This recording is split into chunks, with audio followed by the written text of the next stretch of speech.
സംസ്ഥാനത്ത് ഇന്ന് അതിതീവ്ര മഴയ്ക്ക് സാധ്യത. 12 ജില്ലകളിൽ മഴ മുന്നറിയിപ്പ്. നമസ്കാരം, കൊട്ടാരക്കര മീഡിയയിലേക്ക് സ്വാഗതം. സംസ്ഥാനത്ത് ഇന്ന് അതിതീവ്ര മഴയ്ക്ക് സാധ്യതയെന്ന് വ്യക്തമാക്കി കേന്ദ്ര കാലാവസ്ഥാ വകുപ്പിന്റെ മുന്നറിയിപ്പ്. തിരുവനന്തപുരം, കൊല്ലം ഒഴികെയുള്ള 12 ജില്ലകളിലാണ് മഴ മുന്നറിയിപ്പ് നൽകിയിരിക്കുന്നത്. വടക്കൻ കേരളത്തിലും മധ്യ കേരളത്തിലും മലയോര മേഖലകളിലും മഴ കനത്തേക്കുമെന്നും അധികൃതർ അറിയിച്ചു. മലപ്പുറം, കണ്ണൂർ, കാസർഗോഡ് ജില്ലകളിൽ റെഡ് അലർട്ടാണ് പ്രഖ്യാപിച്ചിരിക്കുന്നത്. എറണാകുളം, തൃശൂർ, പാലക്കാട്, കോഴിക്കോട്, വയനാട് ജില്ലകളിൽ ഓറഞ്ച് അലർട്ടും പത്തനംതിട്ട, ആലപ്പുഴ, കോട്ടയം, ഇടുക്കി ജില്ലകളിൽ യെല്ലോ മുന്നറിയിപ്പും നൽകിയിട്ടുണ്ട്. കേരളം, തമിഴ്നാട് തീരങ്ങളിൽ ഉയർന്ന തിരമാലയ്ക്കും കടലാക്രമണത്തിനും സാധ്യതയുള്ളതിനാൽ മത്സ്യത്തൊഴിലാളികളും തീരദേശവാസികളും ജാഗ്രത പാലിക്കണമെന്നും അധികൃതർ മുന്നറിയിപ്പ് നൽകി.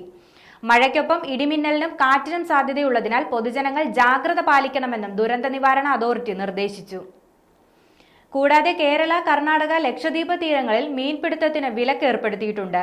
കണ്ണൂർ, കാസർഗോഡ് ജില്ലകളിലെ തീരങ്ങളിൽ പ്രത്യേക ജാഗ്രത വേണമെന്നും തിരുവനന്തപുരം, കൊല്ലം, ആലപ്പുഴ, മലപ്പുറം ജില്ലകളിലെ തീരങ്ങളിൽ ജാഗ്രത പാലിക്കണമെന്നും ദേശീയ സമുദ്ര സ്ഥിതിപഠന ഗവേഷണ കേന്ദ്രം അറിയിച്ചു.